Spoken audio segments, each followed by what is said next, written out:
गौरावी आरोग्य फाउंडेशन, कागदावरची आकडेवारी आणि प्रत्यक्ष लोकांचे अनुभव यातील एक अतिशय रंजक विश्लेषण आज आपण पाहूया.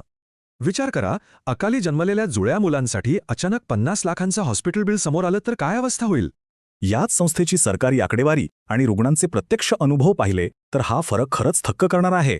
अधिकृत नोंदी बघितल्या तर जानेवारी 2026 मध्ये स्थापन झालेल्या या संस्थेचं पेड अप कॅपिटल चक्क 0 आहे. म्हणजे महाराष्ट्रात काम करणारी ही संस्था कंपनी लिमिटेड बाय गॅरंटी तत्वावर चालणारी एक बिगर सरकारी संस्था आहे. मुलुंडमध्ये नोंदणी झालेली ही संस्था चक्क फक्त 3 महिने जुनी आहे. होय, फक्त 3 महिने. पण अयास खोपटकर यांचा अनुभव ऐका. त्यांच्या अकाली जन्मलेल्या जुळ्या मुलींचं वजन जेमतेम 1 किलो होतं. आणि इथेच संस्थेचे नरेश मोरे मदतीला धावून आले. त्यांनी ठाण्यात या बाळांसाठी संपूर्ण मोफत उपचारांची व्यवस्था केली. दुसरं उदाहरण पंढरपूरच्या पूजा कांबळे यांचं. त्यांच्या आईच्या उपचारांचा अनुभव संस्थेचं काम किती मोठं आहे हे सांगतो.